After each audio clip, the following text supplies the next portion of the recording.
Aprendí muy poco, salvo que la mayoría de las acciones que puede realizar el hombre, sean malas o buenas, obtengan recompensa, alabanzas o reprobación, ya habían sido realizadas, y solo podían aprenderse en los libros. William Faulkner.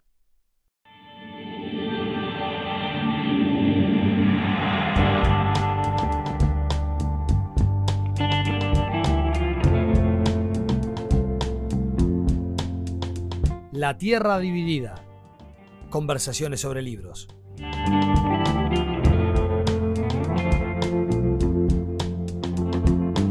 Un podcast de Mauro Tomasini y Sergio Requel.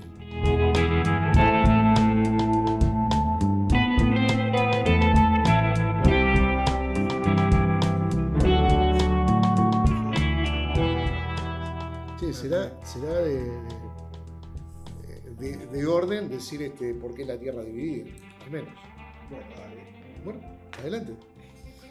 La Tierra Dividida es básicamente el nombre extraído de el territorio imaginario de Faulkner, Yonomatapagua, que quiere decir, creo que es en Cherokee. En lengua cherokee. En lengua cherokee quiere decir la Tierra Dividida, y ese nombre se había utilizado para poner una revista en el 2010. Y yo no me acuerdo si fueron 2 números o 3 números. 3 números. Sacamos 3 No me números acordaba. de la Tierra Dividida y pasamos Que a están ánforas. Sí, no. Están ánforas de la FIC. Nosotros vamos a hacer una cosa, podemos hacer que aquellos que podamos comprobar que escucharon el programa, el podcast que estamos haciendo, tenemos alguna revista para regalar a nuestros oyentes. Si la quieren ver, ahí se van a encontrar. Yo creo que no tengo ninguna revista. No, acá. Creo que son 3 nada más. Son 3, pero tenemos como para poder regalar alguna. Al menos 10 revistas de cada número tenemos para poder regalar. Perfecto. Se van a encontrar con una entrevista a Carlos Liscano en su momento, una entrevista a Tizón. Sí. Así que bueno, lo vamos a hacer ahí dinámica la cosa. Bueno, ¿Por dónde empezamos? Y vos No, yo. porque yo te tomo Ah, mate. vos estás tomando mate. Sí. Bueno. Bueno, A mí me cayó un libro que es como una joya, digamos, una primera edición del Tiempo del Desprecio de André Malraux, que formaba parte de una trilogía, la trilogía compuesta por La Condición Humana y La Esperanza. A mí siempre La Esperanza fue el libro, si bien La Condición Humana es el libro más conocido de él, La Esperanza fue que me resultó siempre como el libro que más me agradó, y no había leído este libro, y cayó en mis manos por Editorial Utopía, Argentina, de 1973, esta edición, y lo leí rápidamente, pero un poco para charlar contigo traje algunas cosas que tienen que ver con el autor, más que con el libro, y después comentamos un poco el libro. Porque la verdad que es una personalidad bastante rica, ¿no? Él mismo va a despreciar este libro cuando cambie su posición política. Recordemos que comienza siendo un ferviente defensor del socialismo soviético para luego pasar a las filas de General de Gaulle luego de la Segunda Guerra Mundial. Pero resulta ser un tipo bastante complejo y bastante fascinante, y yo anoté algunas cosas que me enteraban. Algunas sabía, otras me acabo de enterar. Como por ejemplo que a los 20 años fue encarcelado en Indochina bajo acusación de robar obras de arte y estatuas de templos. Incluso fue encarcelado y lo indultaron porque ya venía ganando un buen prestigio como escritor y fue indultado. Desde muy joven además editaba pornografía clandestina. Especuló en bolsa con el dinero de su mujer, se hizo rico en muy pocos meses, pero después perdió todo debido a que no tenía mucha idea, tocaba en varios puntas, ¿no? El hombre. También tuvo una vida muy trágica. Su abuelo y su padre se suicidaron y su mujer y 2 de sus hijos terminan muriendo en accidentes, en circunstancias bastante similares, en accidentes de auto. Y durante sus últimos años la afición al perdón lo llevó casi al borde del alcoholismo, ¿no? Sin embargo, fue un tipo que, por ejemplo, capitaneó una escuadra de aviones en España sin saber volar. Fue el encargado de la Brigada de España, que luego se llamará Brigada Marró. Y él mismo llevó al cine el libro suyo, La Esperanza, justamente, a la cual llamó La Sierra de Teruel, que en definitiva intentaba hacer un film de propaganda y terminó siendo como una especie de elegía de los republicanos, ¿no? Pero se inauguró, incluso presentó esa película en el año 1939 en una función privada con Negrín, que era el presidente de la República en el exilio, ¿verdad? E incluso trabajó con Eisenstein filmando La condición humana, que no llegó a salir la película, pero muchos de los elementos del cine soviético, del realismo documental, están metidos en La Esperanza, de alguna manera, en la Sierra de Teruel, porque está imbuido de alguna manera o influenciado por lo que es el cine soviético en aquel momento.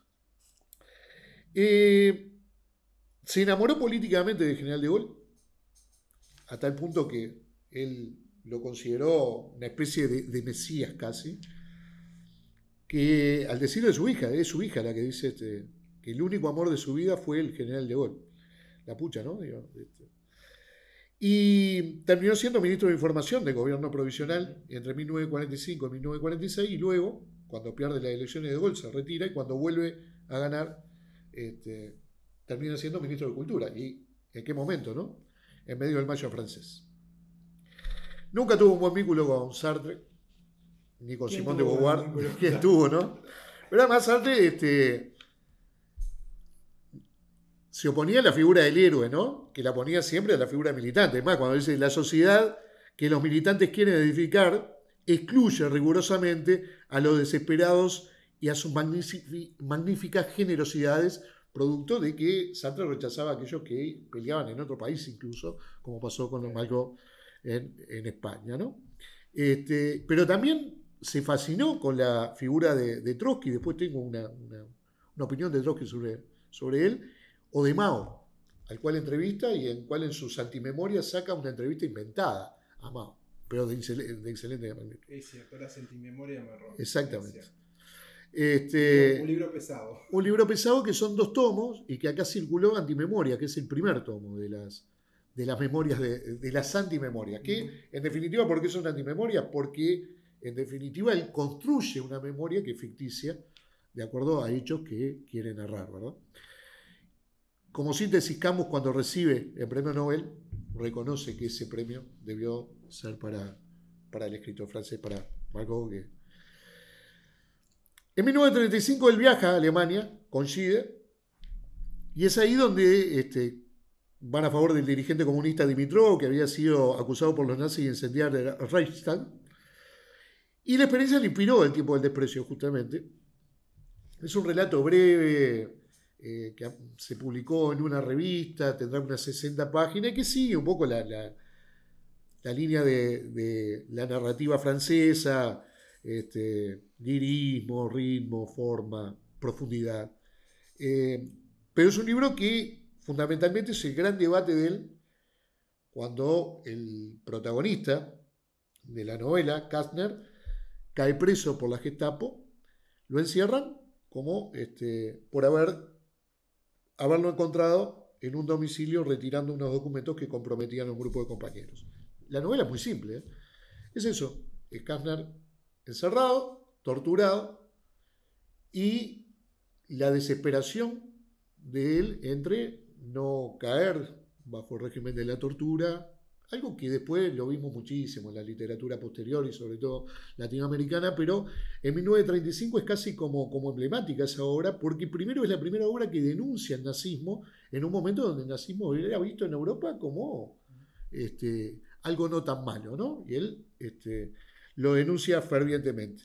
En realidad la novela transcurre en sus meditaciones dentro de la prisión, entre no caer bajo los efectos de la tortura, el preguntarse qué será de sus camaradas, de sus compañeros, el escuchar en otras celdas cómo se golpeaba a alguno de sus compañeros, incluso la comunicación con los dedos en una pared que luego acá la conoceríamos de forma más, digamos, masiva a través de lo que fue el libro de Fernández Huidobro con Rosenkopf sobre memoria de calabozo y aquella comunicación en código Morse. La verdad es un libro que adelanta lo que va a ser el papel del intelectual en la lucha política, que eso un poco es lo que él plantea, y además se adelanta a un debate que va a atravesar la generación del 50, 60, 70, que es el papel del intelectual en las luchas políticas, ¿no? En las revoluciones o en la lucha política. La novela culmina donde él no pueden demostrarle, porque algo que le va a pasar a él después, posteriormente, en la vida real, que no le pueden demostrar su participación en ese hecho, y lo terminan liberando, y él se vuelve a reencontrar con la mujer, pero ya bastante más marcado por lo que había sido la tortura y por lo que había sido sobre todo esa disyuntiva que se plantea entre sus convicciones y lo que le pasa al resto de los compañeros. Malraux, viste que el francés tiene... se incorporó a la resistencia, donde alcanzó el grado de coronel, y él cae preso de los alemanes, y esto es verdad. Le hacen un simulacro de fusilamiento y está a punto de ser fusilado cuando empiezan a bombardear los alrededores de la cárcel, los aliados, donde los alemanes salen disparados, y él, junto a los presos, salen cantando la Marsellesa y queda liberado, pero estuvo a 2 minutos de caer.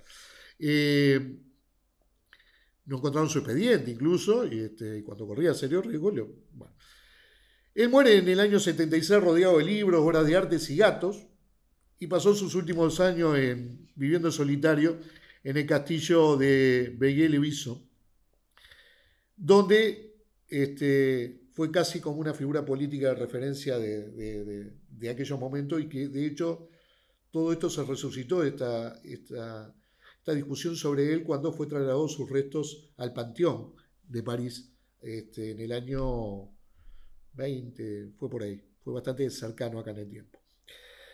Trotsky decía acerca de la condición humana: es una novela de destinos humanos y de pasiones personales a la que la revolución le comunica la fuerza límite de tensión. El individualista y pesimista se eleva, a fin de cuentas, por sobre el individualismo y el pesimismo.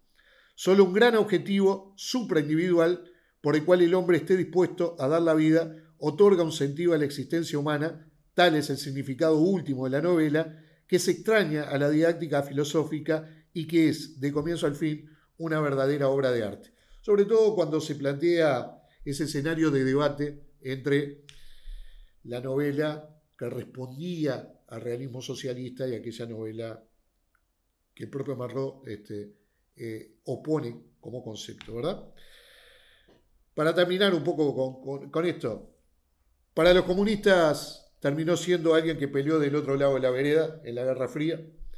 Para los anarquistas y trotskistas fue un compañero de viaje de Stalin, porque nunca denunció los juicios de Moscú y al mismo tiempo nunca denunció la persecución del POM en su momento cuando él estaba en España, y que luego pasó a las filas de la derecha del general de Gaulle, ¿no? Del cual fue ministro de Cultura, y que además termina reprimiendo al movimiento estudiantil del año 68, destituyendo incluso a Jean-Louis Bagou, que estaba al frente del Teatro Odeón y que se encontraba ocupado por los estudiantes. Como conclusión, a pesar de todo esto que estamos diciendo, es una novela sumamente recomendable, y que en buena medida nos instala en otro tiempo y en otras lecturas que en este principio de siglo hemos abandonado, pasando a una escritura un tanto más minimalista y un tanto más difusa. Muy bien, me gustó. ¿Te gustó? Me gustó. Yo lo conocía, pero no lo leí. No, yo tampoco lo había leído. Es un libro chico, además, para ser de Malraux. De 60 páginas. Por eso es bastante. Malraux cuesta bastante. Como casi todo del año 80 para atrás. En realidad son 140 páginas en el libro, pero con letras muy grandes. Bueno, no, yo voy a agarrar por ahí porque es algo muy parecido a eso que decís vos del tema. Tengo que poner las gafas como no veo. Yo las tenía puestas. Por esta cuestión de lo que cuesta alguna lectura, o a veces la lectura se presenta como un parque temático, ¿no? Una cuestión así como bastante ligera o superficial. Y sí, hay otro tipo de densidad en otro tipo de literatura. Yo leí un libro que tenía, que no había leído, como muchos de los libros, casi todos los que tengo que no leí. Uno tenemos. Claro, que es Las dos torres de Beatriz Arlo, que salió el año pasado. Es básicamente muy parecido a los otros libros de Beatriz Arlo, porque como ustedes sabrán, o si no saben se enteran ahora, que Beatriz Arlo escribe muchas revistas, entonces hay muchos libros que son recopilaciones de los artículos de revistas. Sí. Este es uno más de ellos. Tiene artículos del 92 hasta el 2022, o sea, es bastante largo en el tiempo para lo que siempre ocupa Beatriz Arlo, que son los temas de siempre. La cultura, los estudios culturales, la vida política, las redes sociales, la circulación de la literatura, la circulación de la lectura, los lectores, los intelectuales versus los periodistas, periodistas culturales, y los periodistas culturales versus cualquier tipo de cosa, ¿no? Por supuesto que es muy flexible Beatriz Arlo, habla de todo y habla muy bien de todo. Entonces, todo eso se encuentra en el libro. Es un libro editado por Siglo XXI. Calculo que ahora, como murió, lamentablemente le van a editar más. Calculo. Porque hay libros sí que son viejos de Beatriz Arlo, que creo que no se consiguen. No me acuerdo ahora, pero hay uno que no se consigue. Además, lo que ella escribió en Punto de Vista todavía no está recopilado en ningún lado. Y sí, pero hay cosas de esas. Y todas las revistas, ¿no? Hay cosas que no...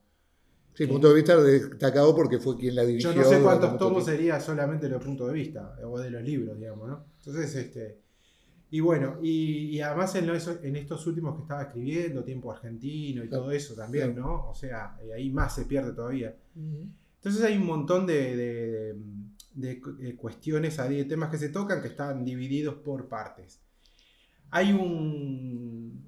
Beatriz Arlo siempre vuelve sobre los mismos temas, ¿no? Siempre vuelve sobre los mismos temas y siempre vuelve sobre las mismas lecturas de ella.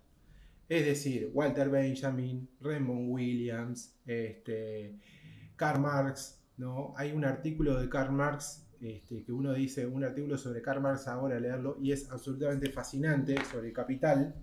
Es a una especie de seminario que le invitan, y es muy bueno, y es su relación de lectura con el Capital, por ejemplo, sus tensiones. Pero en este libro hay una primera parte que ya empieza a dilvanar, supongo, no lo sé, que lo que seguramente está en el último libro, que es no entender, y ella empieza a desarrollar el no entender, que cuenta que es cuando lee un verso de Lord Byron y no lo entiende. Entonces, cuando no lo entiende, ahí eso es lo que le interesa a ella, y ahí empieza toda la cuestión, ¿no? Toda su inquietud intelectual sobre las cosas, y ahí desarrolla, obviamente, un montón de lecturas que vienen a partir de ese no entender. Pero hay uno que a mí me interesa, particularmente un artículo, dos artículos. Uno que tiene que ver con la longitud. Ella cuenta que va a escuchar un cuarteto, el cuarteto de Morphan, que dura 5 horas. Entonces, citando a Tignano, dice, la longitud es una forma, ¿no? Es decir, lo que ahí empieza como a pensar es, bueno, ¿cuánto está permitido la longitud hoy en día en el arte? Es decir, vamos a leer un libro de 600 páginas, vamos a ver una película de Bela Tarr de 16 horas, ¿no?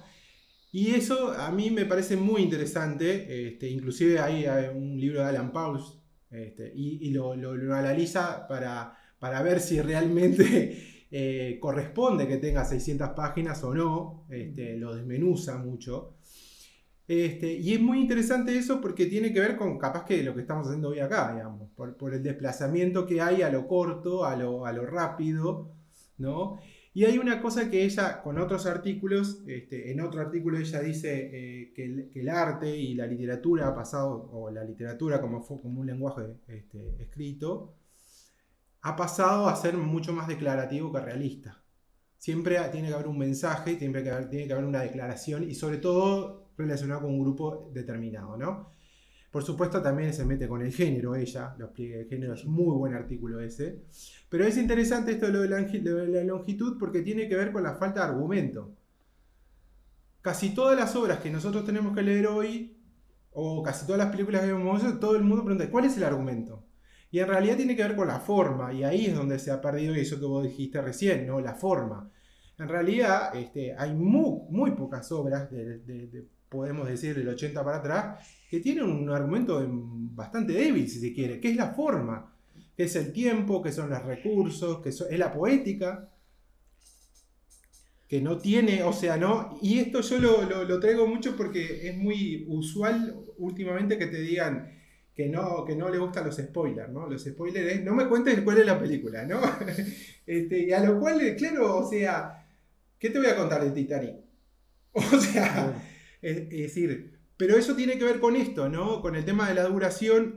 Yo creo que ahí Tiña, ¿no? Dice la duración es una forma, yo creo que la duración es una cuestión estética, netamente estética, ¿no?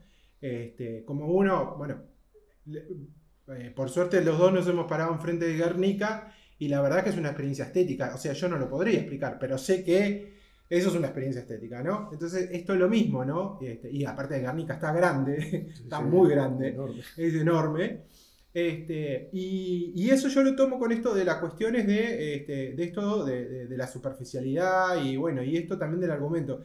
Hay un libro que no recuerdo el nombre de la mujer que es filósofa y es hace teoría estética y tradujo Adorno, que es argentina, que se llama Los monstruos más fríos, y ella hace exactamente lo mismo y relaciona ahí todo un circuito que hay con Netflix y con muchas editoriales que soportan el argumento dejando de lado la forma prácticamente, ¿no?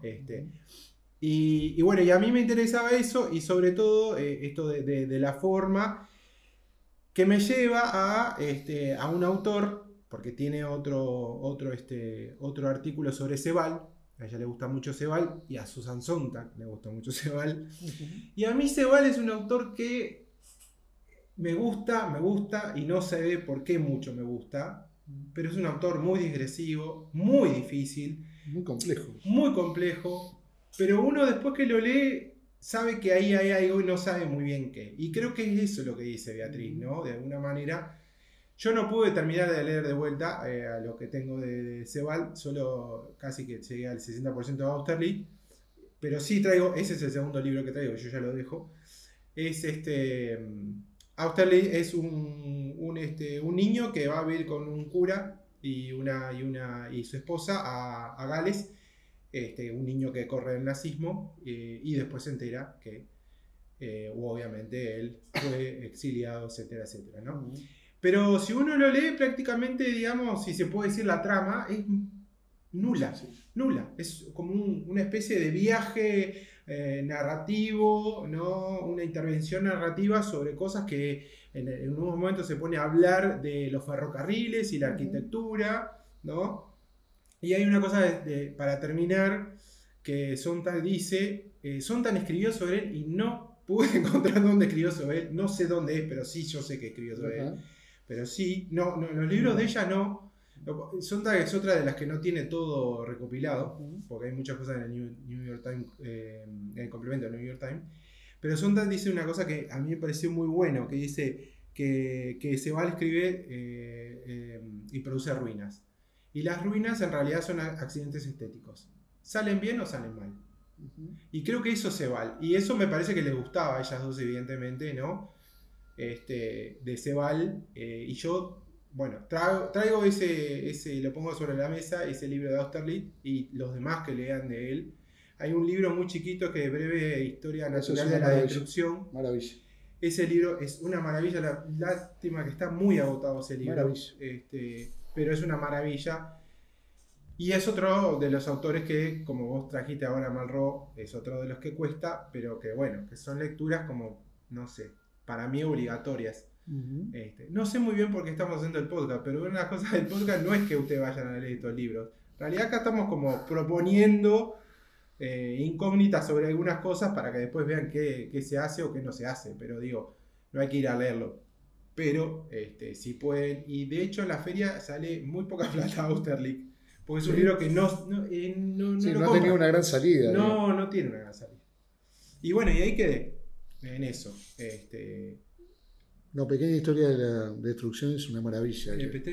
Breve historia sobre la destrucción es un libro de Ceval sobre la ocultación de los alemanes de la destrucción de los edificios en Alemania durante la guerra. A él lo acusaron de muchas cosas con ese libro, pero en realidad es maravilloso. Yo llegué por una socióloga que es Gora Gamarnik, que lo recomendó hace mucho tiempo, y lo encontré hace mucho tiempo y creo que realmente me parece que debe ser de los poquitos que quedaban. Lástima que no lo... Él empieza ese libro con las millones de toneladas de escombros sobre Berlín, ¿no? Sí. Que el 80% fue destruido. Él recopila toda la información que hay sobre la destrucción, que claro, no se contó eso. Claro. Es un tipo muy, muy interesante. Está, bueno, Austerlitz, Los Emigrados, Los Anillos de Saturno, también. Hay una biografía que yo no leí, que no está, ¿cómo es? Que no es oficial. Yo no la leí. Bueno, yo tampoco, nunca la vi. Parece que está bastante cuestionada la biografía, pero bueno, eso no quiere decir nada. Pero es un tipo muy, muy interesante. Y que bueno, y además es interesante si lo van a leer con Beatriz Arlo al lado. Sí, claro. Otro de los escritores que siempre fascinó a Sarlo fue Saer, por ejemplo, que sin tener que ver con Ceval, es una experiencia estética muy importante leer a Juan José Saer, escritor argentino, es muerto en el año 2000 ya, del cual seguramente vamos a traer un libro con el paso de los podcasts, porque ha sido un escritor hay que entenderlo primero. Hemos seguido, hemos leído bastante, creo. Leído bastante, lo hemos leído. Una cosa es leer y otra cosa es... Bueno, vos. Beatriz Arlo ahí habla sobre todo de la cuestión esta de que una de las cosas que se repite mucho, que el gran arte de masas, que es el cine, uno no precisa absolutamente nada aprender para ir a mirar cine. Sin embargo, para leer sí precisa aprender. Entonces ahí hay toda una teorización, ¿no? Está muy, muy... yo lo defiendo mucho al cine. Inclusive ella lo defiende mucho al cine porque cuenta cuando va a la sala Lugones, ¿no? Sistemáticamente se escapaba del trabajo e iba a ver todas las películas de Pasolini, Antonioni, ¿no? Pero lo defiende, digamos, lo defiende en contra de Benjamin y de la falta de aura que tiene el cine, ¿no? Y bueno, y hace toda una defensa que igual está muy bien, la defensa que hace sobre por qué no tiene aura y por qué igual es un gran arte, ¿no? Pero ella también se mete sobre todo en esas cosas, y las cuestiones que tienen que ver con el cine, con el arte y con la escultura y bueno, y ese tipo de cosas, ¿no? Pero me parece que es un buen entrarle por Sarlo. Una buena combinación, digamos. El libro de Sarlo es Las dos torres. Cultura y arte en el fin de siglo. ¿Y el de Ceval? Y el de Ceval es Austerlitz. Perfecto, ahí están las dos recomendaciones de Mauro, que las fusionó de alguna manera, porque yo el segundo libro... Como el básquetbol, viste que lo fusionado. Lo fusionado, bueno. No, yo el segundo libro que traje no tenía mucho que ver, y es un libro bastante actual, de Michel Nieva, que se llama Ciencia Ficción Capitalista. El título parece bastante rimbombante, pero en realidad es un muy buen ensayo de este escritor argentino, un ensayo breve, de Nuevos Cuadernos de Anagrama, la edición pequeña. A ver, empieza Nieva un poco a analizar toda esta especie de locura galopante que se ha armado en torno a los ricos, a los grandes ricos del planeta, ¿no? Esta historia de creer que el mundo en llamas lo van a dejar acá y hay que llevar la vida a otro planeta, y que en realidad es una vida para ricos, ¿no? Porque ellos no están hablando de salvar a la humanidad, sino que lo que están hablando es cómo se salvan ellos. A tal punto que, por ejemplo, una de las cosas que mencionaba, que en el año 2023, Branson de Virgin Galactic manda a sus primeros 3 turistas a orbitar durante unos minutos a 80 kilómetros la superficie terrestre por $200.000. Cada uno. Y tras el éxito, subió a 400.000 por un viaje de 90 minutos. Es más, Musk, el dueño de X actualmente, bueno, y uno de los asesores del presidente Trump, es algo, no sé qué es, pero es algo. Dice que en el año 2029 el hombre llegará a Marte, y él mismo, su empresa es la encargada de proponer ese negocio. Y es más, él tiene un cálculo que es bastante interesante. Dice que si el 1% de los más ricos, no los más ricos, no el 1% sino que el 1% de los más ricos pudiera pagar 60 millones de dólares para ir a la Luna, porque está toda esta historia del extractivismo también. Hay agua en la Luna. Y claro, y extraer minerales, Sí, etcétera. Pagando 60 millones de dólares, claro, le da una cifra que es fantástica. Y estos muchachos hay que recordar que provienen todos de Silicon Valley, ¿no? Cuando ya la década del 80, de los 90, luego que salieron los primeros ordenadores comerciales y luego de Internet, comenzaron esta especie de conquista del mundo, en el cual hoy reniegan del Estado, reniegan de los impuestos, dicen que hay que destruir todo, pero que estuvieron financiados absolutamente por el Estado para desarrollar las tecnologías que...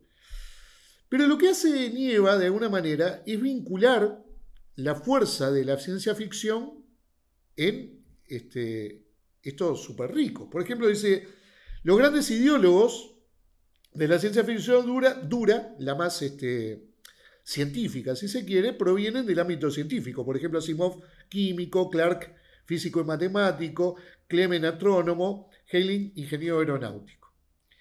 Y los lazos de ellos se estrechan muchas veces con gobiernos militares y ahora con las megacorporaciones.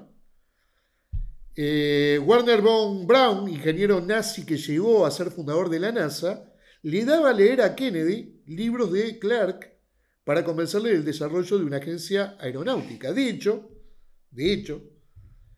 Clark terminó colaborando con la NASA en la puesta en órbita del primer satélite comercial en 1963, uno de los escritores de ciencia ficción más conocidos. Por otro lado, para asociar, el primer submarino de propulsión atómica que superó las 20.000 leguas, haciendo referencia al amigo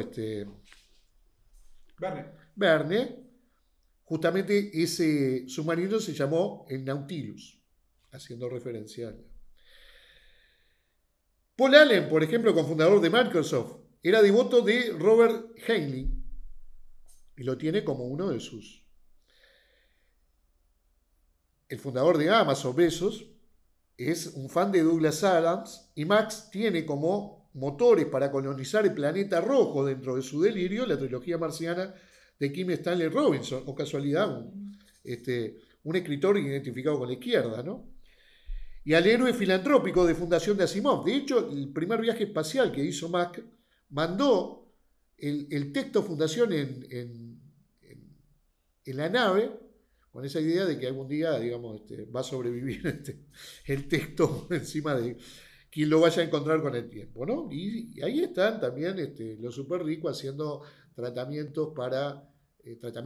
inventando el tratamiento para que vivan 500 años, otros para que el día que se mueran sacar la conciencia, el megadato y meterlo en una nube. Lo cierto es que han elaborado un discurso y una narrativa que nada se le opone, digamos,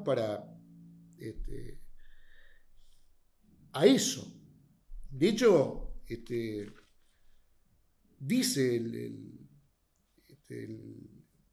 Nieva, en algún lado lo tengo, que la izquierda no ha sido capaz de hacer suyo el progreso tecnológico para pensar una alternativa a la ciencia ficción capitalista. Mientras no cubra ese hueco, la hegemonía tecnológica seguirá entrando en manos de las grandes corporaciones.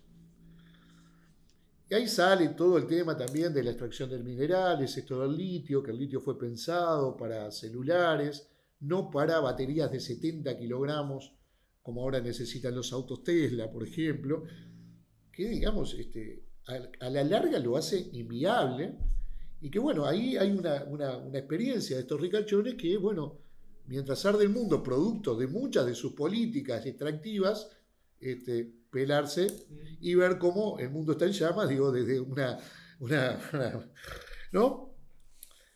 Pero si querés, y para terminarlo, no lo queríamos hacer largo, pero hay algo que a mí me interesó muchísimo del libro, que es lo que más me interesó, y por eso lo estoy comentando, porque hay un capítulo que se llama Ciencia ficción comunista o socialismo interplanetario.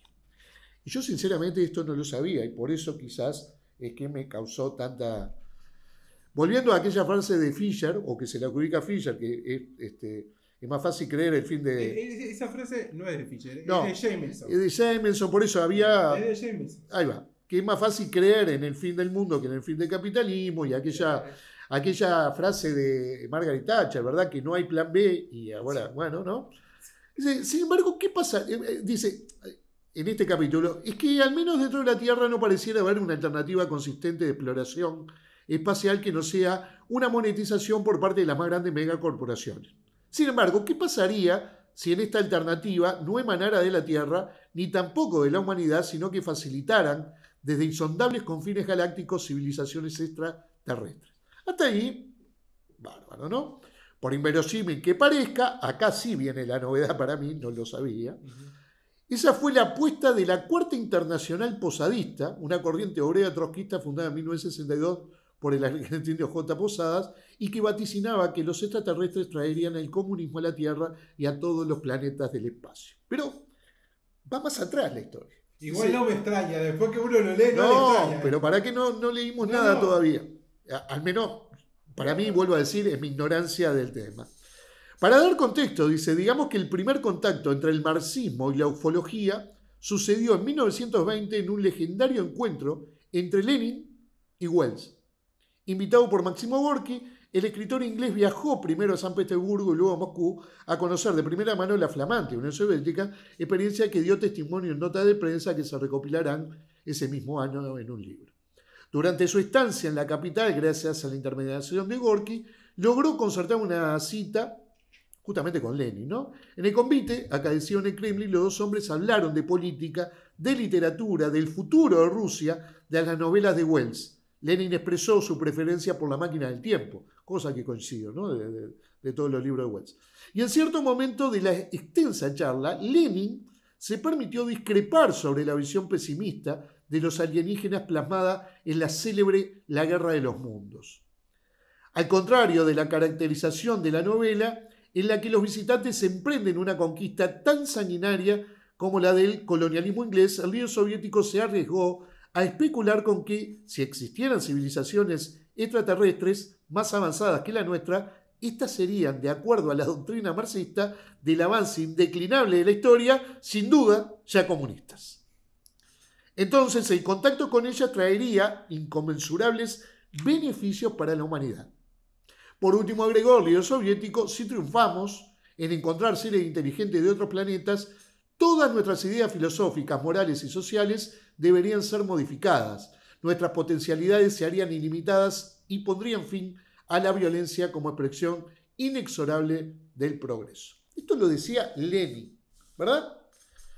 Luego continúa esta historia y hace una historia de Posadas, justamente, que jugó el fútbol, fue jugador de fútbol profesional y a los 26 años se tuvo que retirar y es más, se pone Posadas justamente para desligarse de esa vaga fama futbolística que tenía y por supuesto se muda a Córdoba, se transforma en un líder metalúrgico muy importante, además un tipo, al parecer, por lo que comentan, se llamara Homero Rómulo Cristalli Frasnelli, así era el nombre de Posadas. Se muda a Córdoba y obviamente dentro de sus grandes condiciones de líder, logró conformar un sector muy importante del trotskismo argentino. No olvidemos que el trotskismo en Argentina, sí, acá también, pero el trotskismo en Argentina es el único lugar que pudo llamarle grupúsculo al Partido Comunista, ¿no? Y aún hoy tiene un peso. Hay una corriente en Uruguay y claro. Recuerdo que hacían lechugas porque radioactivas. Exacto. Eso recuerdo. Lo hablamos. Está cerrando un poco bajo en esto. Bueno, yo lo voy a leer porque por más que nos lleve 5 minutos, me parece que vale. Me parece que vale. Claro, no nos escuchan más a partir del segundo y prometemos que en el segundo. Ya no lo están escuchando a partir del 5, digamos. Ahí está. Lo que hayan escuchado esta parte le regalamos una revista. Claro. Eso significa que llegaron hasta acá, así que nos pueden escribir en Instagram y tienen una revista, La Tierra Dividida, del año 2010 de regalo. Fundó en 1944 Posadas, el Partido Obrero Revolucionario, y gracias a su carisma se convirtió en muy poco tiempo en el líder latinoamericano de la Cuarta Internacional, de la que se divorció en 1962 para fundar, debido al volumen de adeptos a su personalismo en todo el mundo, la Cuarta Internacional Posadista. El culto a su figura era tan grande que tras sus intervenciones él mismo gritaba ¡Viva Posadas! Arenga que sus seguidores repetían y coreaban ¡Viva Posada! ¡Viva Posada! ¿No? Tipo una humildad exacerbada. La Cuarta Internacional Posadista se convirtió a principios de la década de los 60 en la organización trotskista más importante de Sudamérica, con militantes activos en todo el mundo, entre ellos Uruguay. Claro. Pero lo que la faceta ufológica del movimiento concierne fue en 1968 cuando Posadas pronunció el primer gran discurso sobre el tema que luego se publicaría en francés y que eran los platos voladores, los procesos de la materia y la energía, la ciencia, la lucha revolucionaria de clases y el futuro socialista de la humanidad. Un título que ya llevaba una carilla más o menos, ¿no? En una ignota editorial francesa, el argumento principal del líder, en línea con Lenin, consistía en que si los extraterrestres contaban con suficiente tecnología para visitar la Tierra, era porque se trataba de sociedades avanzadas que necesariamente habían superado las injusticias capitalistas y alcanzado una organización igualitaria y socialista. Y por eso los capitalistas temían tanto a los ovnis y sembraban el pánico y la paranoia en torno a un posible contacto, porque tenía todo que perder, mientras que lo único que los pueblos proletarios del mundo perderían con ese encuentro eran sus cadenas, el ganar nada más que el comunismo cósmico. Para Posadas, los avistamientos de platos voladores que se repetían en todo el mundo se debían a que alienígenas aguardaban un conflicto nuclear para socorrer a la Tierra. Luego Posadas se muere, y como pasa siempre, peor que Posadas son los posadistas, ¿no? Y ahí aparece un tal Dante Minnesoli que empieza a juntar obras y discursos de Posada y termina publicando un libro que es ¿Por qué los extraterrestres no toman contacto públicamente? ¿Cómo ve un marxista al fenómeno ovni?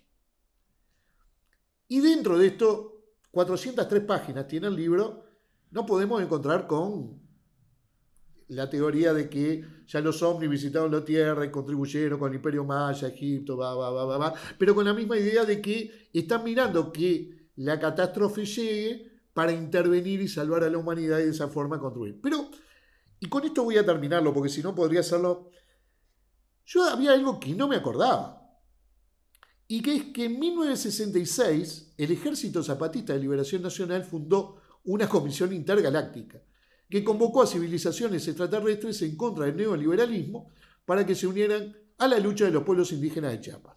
Si bien a estas reuniones hasta ahora solo concurrieron activistas humanos, el EZLN emprendió un programa espacial autónomo intergaláctico zapatista que consiste en un colectivo de carpinteras, pintoras y tejedoras del sur de Chiapas que diseñan cohetes en forma de maíz y satélites cubiertos de pasamontañas con que el zapatismo y los pueblos indígenas de Chiapas se incorporarán a la lucha intergaláctica contra el neoliberalismo. Y no sigo, porque vamos a llegar después a la ufología radical, un movimiento en Italia similar, un desprendimiento de la izquierda, que etcétera, etcétera, etcétera. Si bien el libro me parece muy recomendable, porque apenas... No, por eso es recomendable ya. Ya con el capítulo del comunismo... Claro, lo que pasa es que ahí después vino el Pepe Stalini, marchó toda la ciencia ficción a la claro. Echó a Tarkovsky, echó a todo el claro, mundo. Claro, con razón no iban a echar a Tarkovsky con Solari, ¿no? Pero además lo que resulta más espeluznante, digamos, de todo esto es... más allá de las creencias que pueda tener cada uno, porque acá no estamos entrando en una cuestión que tiene que ver con narraciones que van generando una conducta y que tienen una complejidad impresionante. Así que yo, Ciencia Ficción Capitalista de Michel Nieva, de hecho, lo recomiendo para... Bueno, en Rusia está el futurismo, sí, claro. Que es muy bueno. Sí, claro. O sea que en Rusia, después de la revolución un poco más, hay cosas brillantes. Lo que pasa es que después sabemos todo lo que pasó, pero hay cosas brillantes, digamos. Sí, claro. Y hay muy buenas novelas de ciencia ficción, que ahora lo entiendo, que se editaron en la década del 80 porque, digamos, no había... No eran permitidas. Yo me acuerdo de la frase que también del progreso siempre que dio de Lenin es: el socialismo es los comunistas más electricidad, ¿no? Ajá. Maravilloso, o sea, porque tanto el comunismo como el capitalismo, o sea, se basaban en el progreso, al cual vamos a terminar rompiendo todo, ¿no? Cancelando el futuro, diría Fischer. Sí. Pero era un muy buen libro, muy buen libro. Es un muy buen libro. Yo diría que estos 4 libros que Súper ponemos conocer sobre... Posadistas. Vos conociste Posadista porque recuerdo haber hablado del tema. Yo no recuerdo haber tenido... Ahora que lo trajiste no recordaba lo otro, pero sí recuerdo las lechugas radioactivas. Sí. ¿Sí? Unas lechugas que estaban como haciendo para que resistieran una bomba atómica, lo cual... Igual. Sí. O sea, un pedazo de carne, no una lechuga, ¿no? Pero bueno. Los veganos no pueden escuchar. Bueno, esto es algo que vamos a acostumbrarnos que acá vamos a venir a hablar de libros que no necesariamente son los que están circulando. O lo que.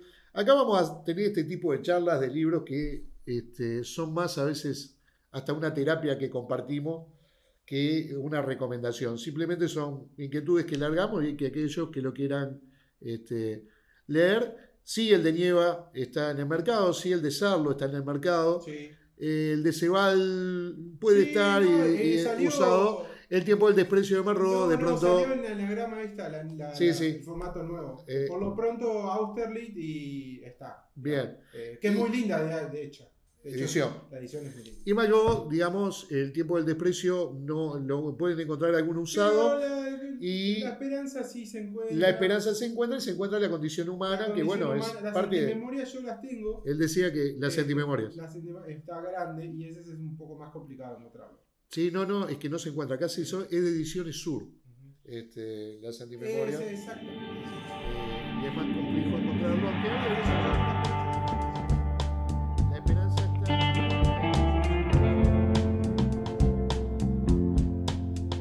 La Tierra Dividida.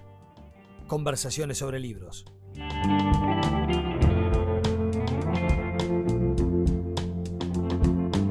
Un podcast de Mauro Tomasini y Sergio Requel.